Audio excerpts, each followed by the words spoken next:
let's start.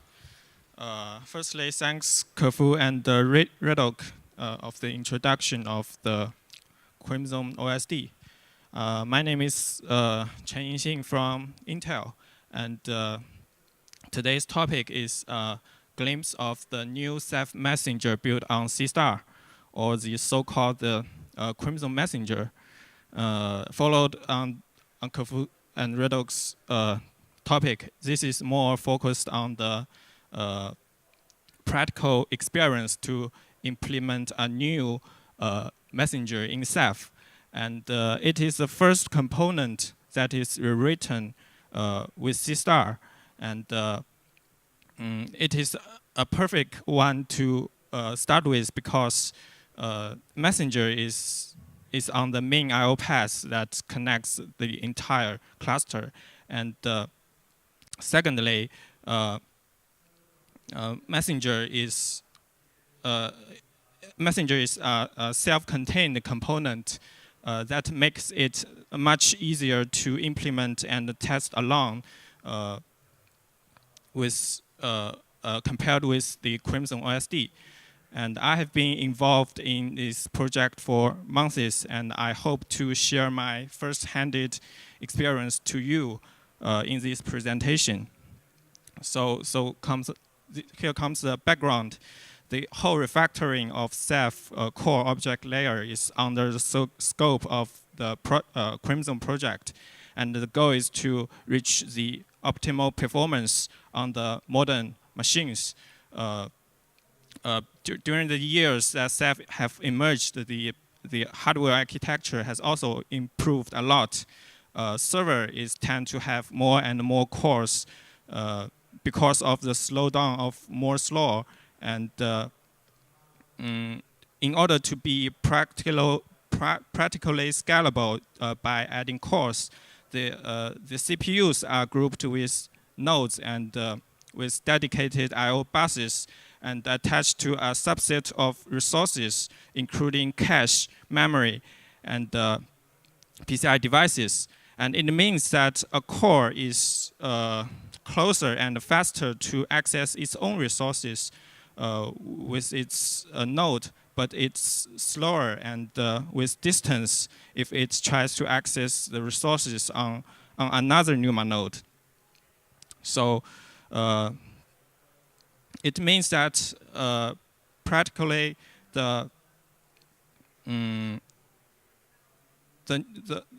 with NUMA architecture, it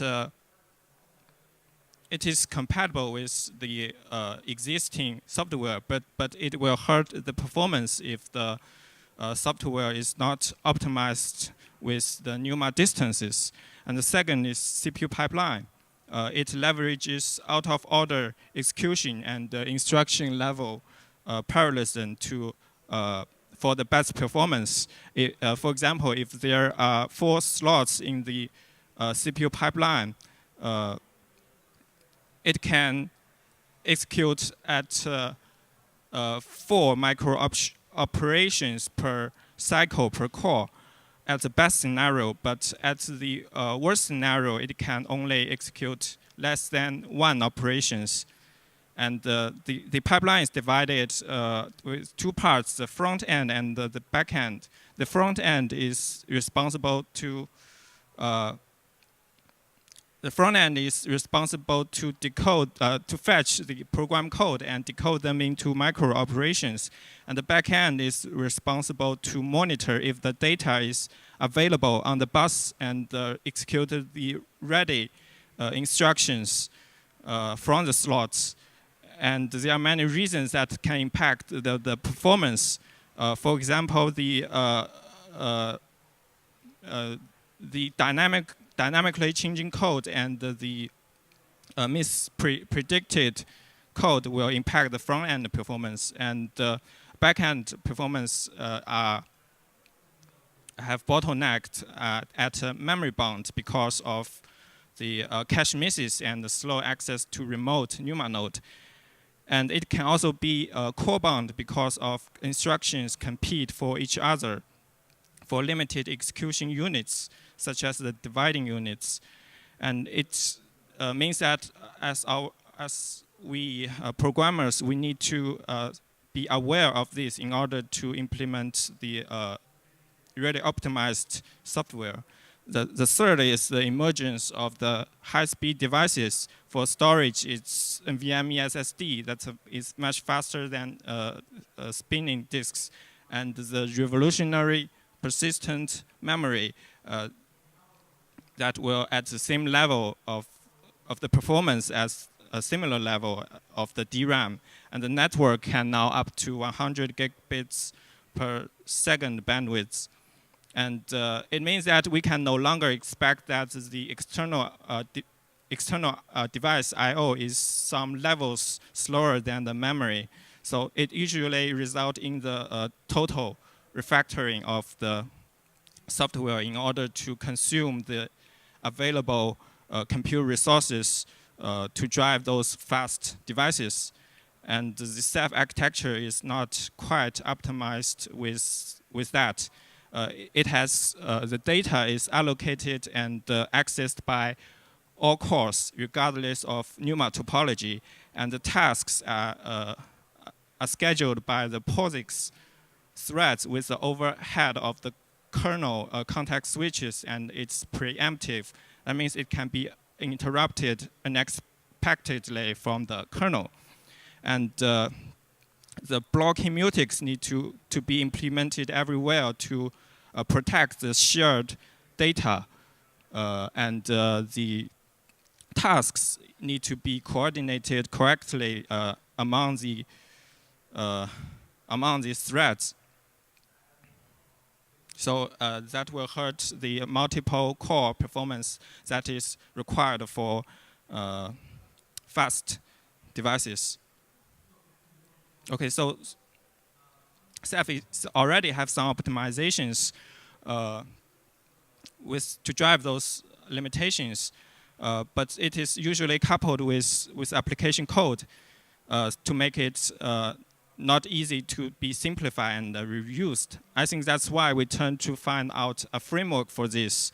And the Seastar, at the first glance, meets our goal to be modern hardware friendly, because it is designed to reach linear performance improvements by adding cores in the multi-core environment. Because it forces the lock-free design, the traditional blocking mutex will causing blocks to the reactor, and it is treated as a fatal error and will print it out. And it also enforces the share nothing design. The memory is sharded, and meaning its life cycle is managed by a fixed core, and this allows the memory to be allocated near to the working core, and reversely, the logic can be executed close to the data. For CPU pipeline, Seastar implements the user space task scheduling in order to have full control of how workloads are organized in user space, and without the effort, extra overhead from the kernel context switches and the preemptive interruptions. And Seastar also enforces the explicit message passing between cores. So it makes developers be fully aware of the back-end bottleneck by accessing the remote, the memory on the remote NUMA node. And for high-speed devices, the Seastar adopts a pure asynchronous event-driven model backed by ePOL. And it also integrates DBDK and the modern ways to do direct memory access for fast network and disk I/O. And C++ is obviously another reason to use Seastar.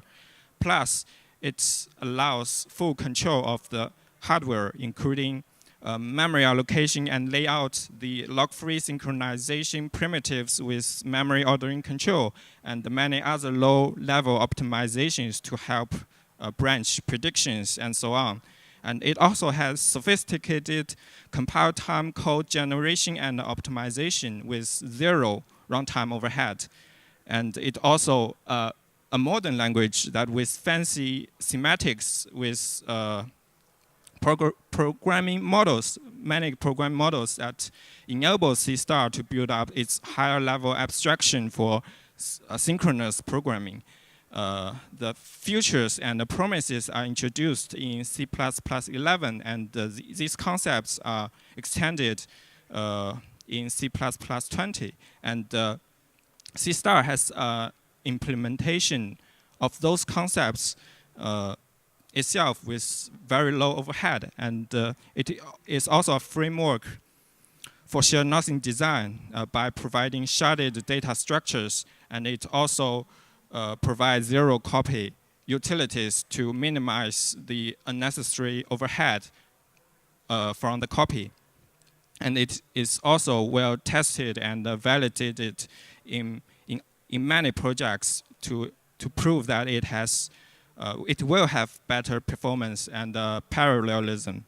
For example, the Cassandra has been written with ScyllaDB, Kafka to SMF, Redis to parallel Redis, and so on. The published results highlight that the performance is much, much better than the original implementation. So here comes the goal of Crimson Messenger. So firstly, we want to leverage the framework to uniform the architecture for asynchronous programming.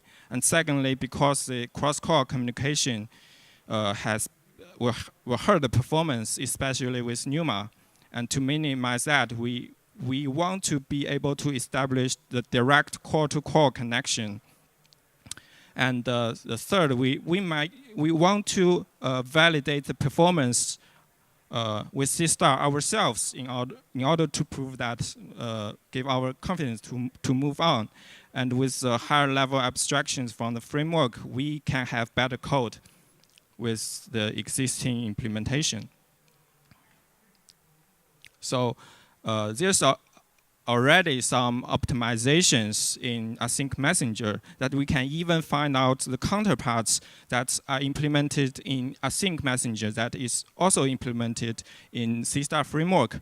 For example, the event-driven asynchronous I/O. Async-messenger has implemented the event driver that is aimed for different ways of polling, like ePoll, KQ, and select. And the Seastar also implements different reactor backend for the same purpose, like the ePoll, the latest AIO polling, and the OSV.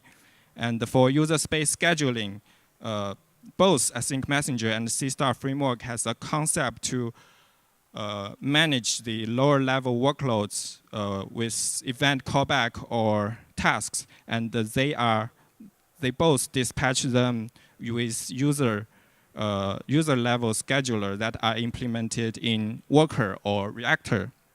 And for high-speed devices, they both have an abstraction, as it is called the network stack, to enable multi-ways to do network, including the POSIX networking or the DPDK networking. Okay, but however, the asynchronous messenger with asynchronous implementations, it is coupled with application logics in I/O streaming, the buffering implementations, and the socket interfaces. And it needs to define callbacks, and it needs to dispatch it explicitly with read and write event for polling. But with Seastar, all those implementations are encapsulated in the asynchronous framework. So it results in Crimson Messenger application code is more compact and simpler and easier to manage. And it further enables Crimson OSD to share the same infrastructure of asynchronous framework. And with this framework, the entire asynchronous programming can be uniformed. And without that, we might also need to reinvent our own wheels in order to meet the same goal.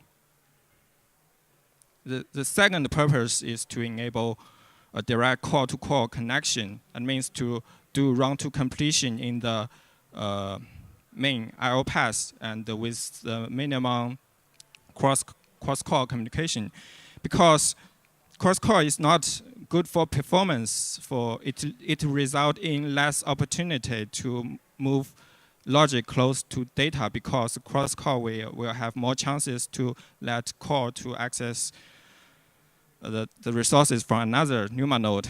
And if we want to run tasks in another core, the tasks need to be explicitly submitted and queued in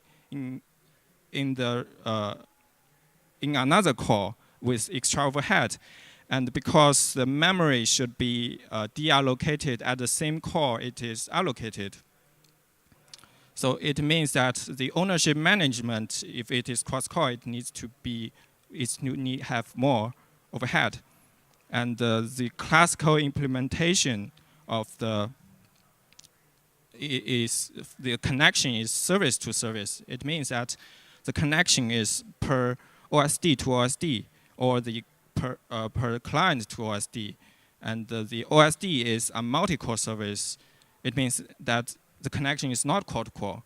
With Seastar shared nothing design, the connection and the data structure of connection and PGs are living on the fixed cores.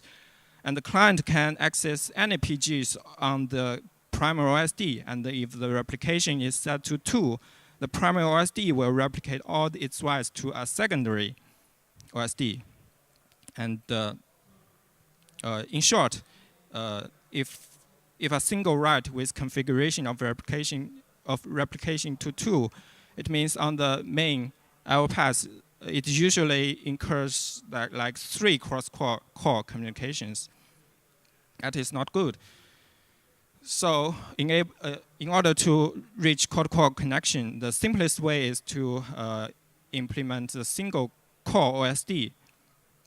And messenger should allocate all the connection to the OSD core. And it is the current approach, and it is fully compatible with existing OSDs. And the second way is to have multi-core, is to still have multi-core OSDs. But it may means for messenger, it should, especially for a multi-core messenger, it should expose all cores to allow it to be connected remotely, and to let the connection to be established per PG shard to PG shard, because PG is sharded by cores. It is more complicated because it may require new protocol to establish the PG shard level connection, and needs to also implementation to be backward compatible. But the benefit is that it allows more CPUs to drive a single fast storage like the persistent memory.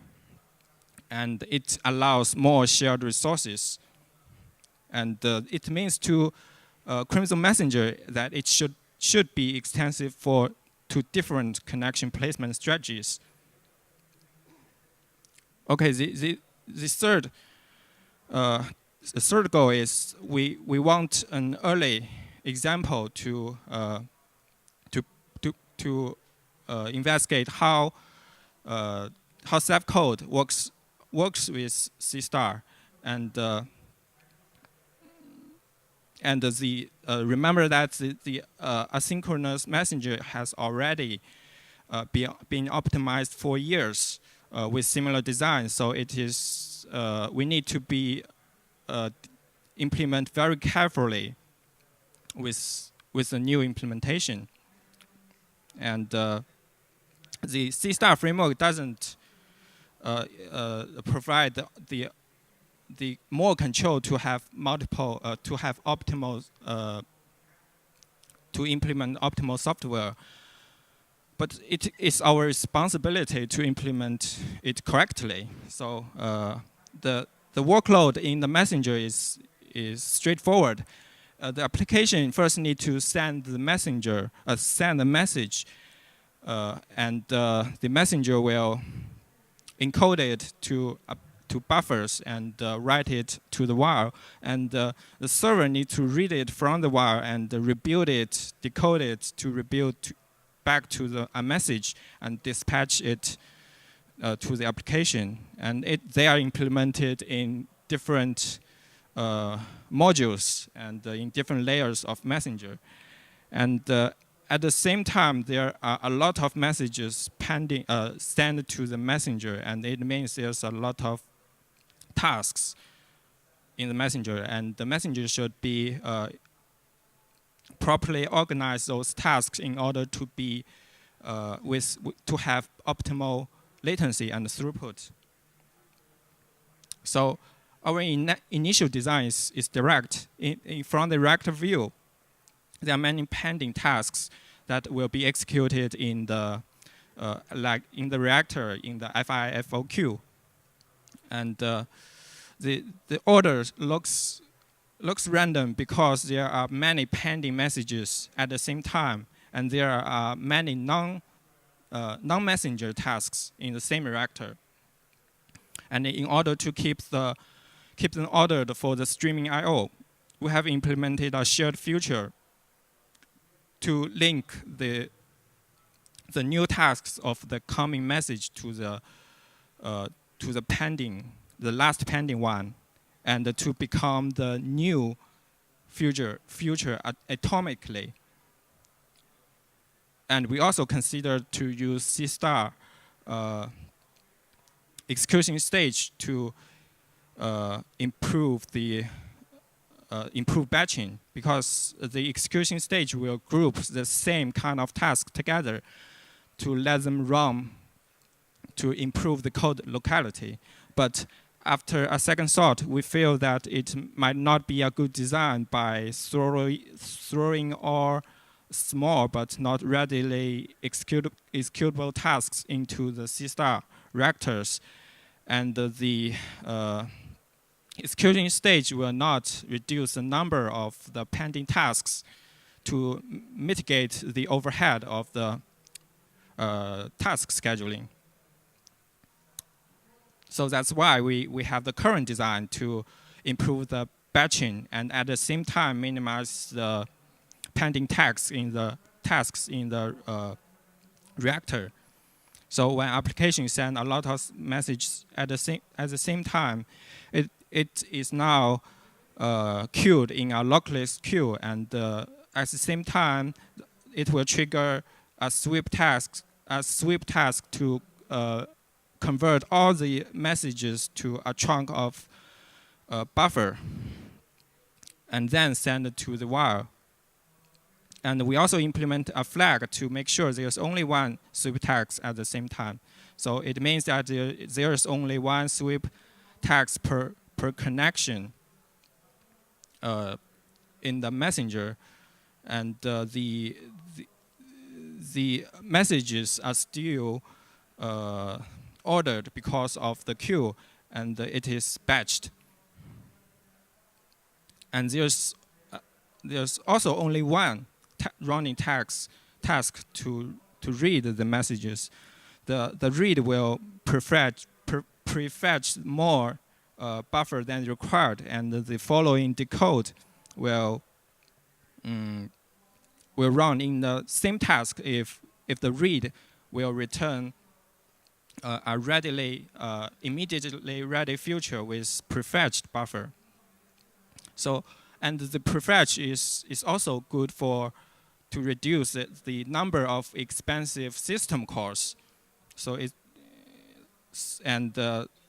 step 6, the ready messages will be dispatched to the applications as normal. And we implemented the test tools to compare the performance of the optimized Crimson Messenger with existing async messenger. And in the test environment, there are client and server. In each round, the client will send a message to the server and get replied. And in order to be apple-to-apple comparison, we only exchange the server side with chromosome and async, and set the async with thread to 1 and disable the CRC test for data and header, and it is the same fact for the chromosome messenger. And we also, in order to evaluate both read overhead and the write overhead, we can set the client block size and the server block size, and we can also set the depth to limit the number of the sending messages at the same time, and we implemented the number of jobs to increase the pressure to the server side, with multiple instances of messenger running locally and in exclusive cores.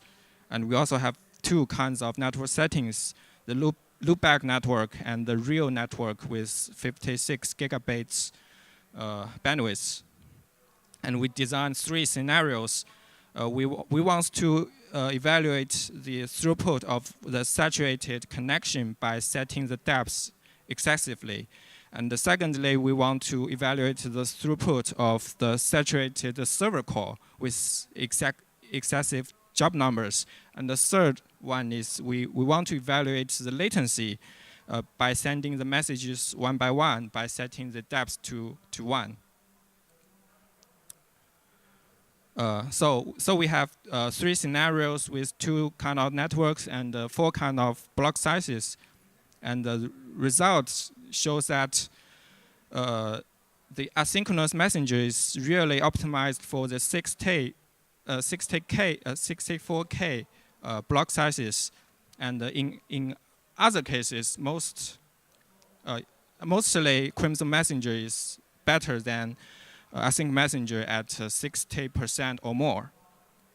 So it seems to me that as a framework, Seastar is really efficient, but with a similar implementation of asynchronous programming, but not like the 10 times faster because the existing async messenger already has a reactor-like design.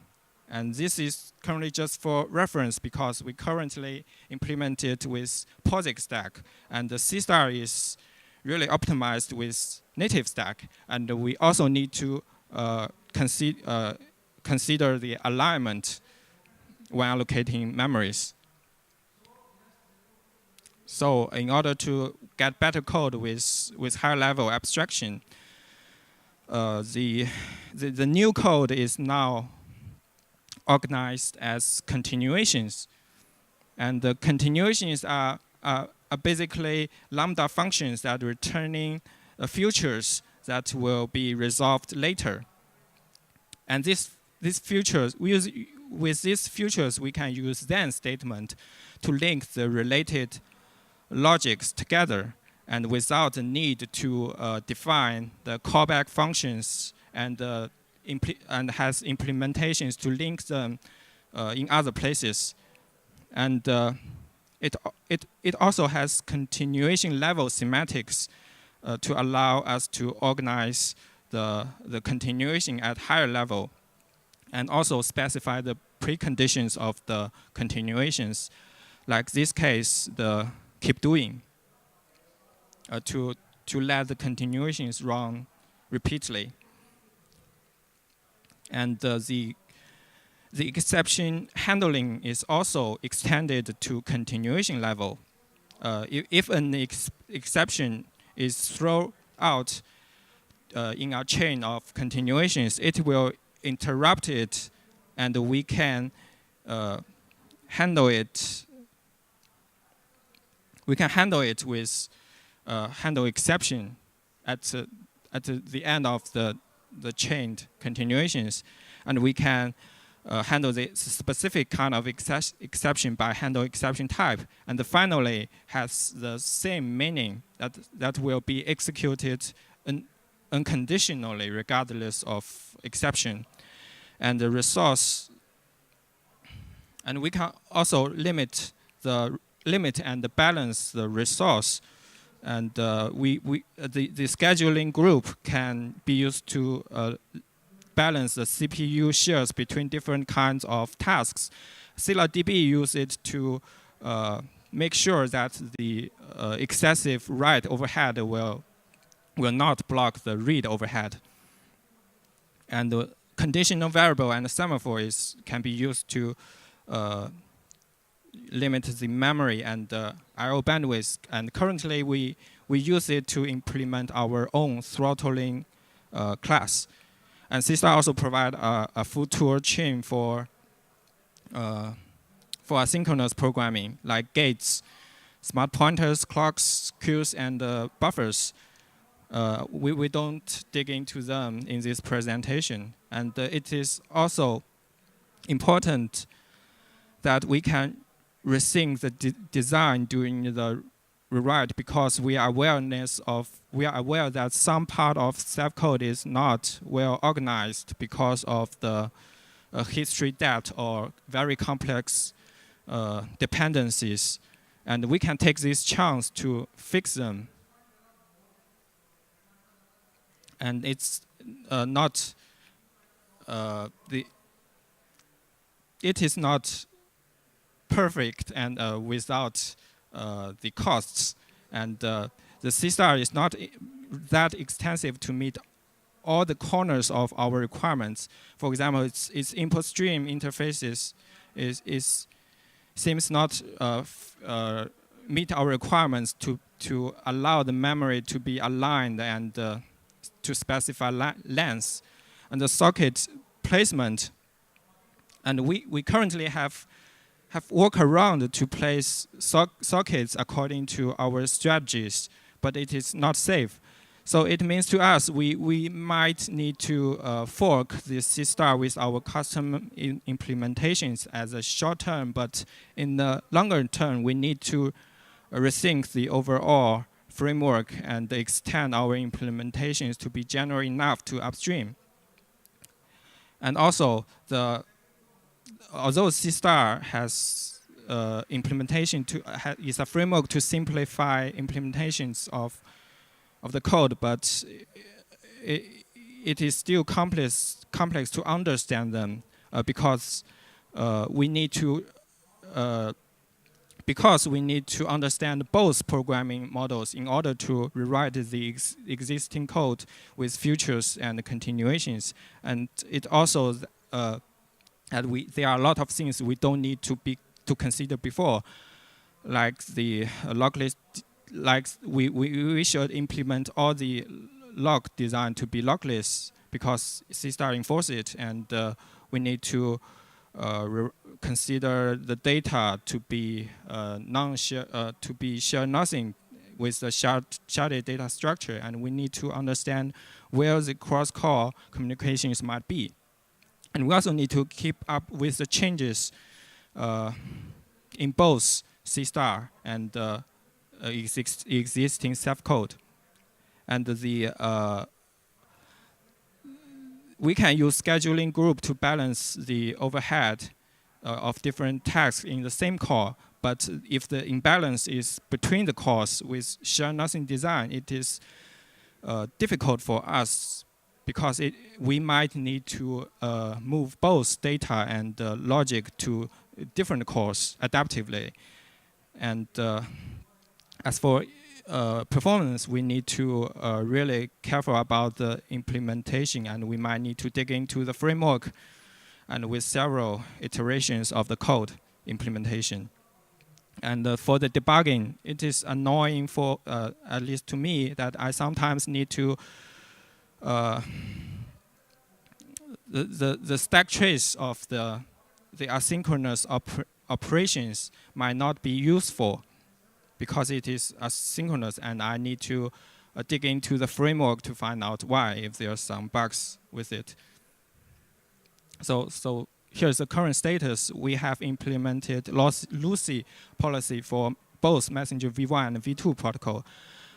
And we have necessary optimizations with it, and have integrated it with Crimson SD. And if we decide to move on, we still need to have complete features in the Messenger. And we also need to improve the reliability with validation tools to make sure that the messenger is resilient with the failure cases and the racing conditions. And we also need some required modifications and the enabling works in Seastar. And the asynchronous messenger can also get benefit too because they have the similar design. So some improvements might be shared to the asynchronous messenger. And it is much better for us if we can consolidate the application code of both asynchronous messenger and Crimson messenger with a better architecture. So that's pretty much of my topic here. And we are a small group with a lot of work to do. So feel free to join us. We have senior staff members ready to help. And I think it is a unique chance to rebuild the Ceph core object layer from scratch. And I bet you will learn a lot from it. And if you have questions, ask me. Thank you.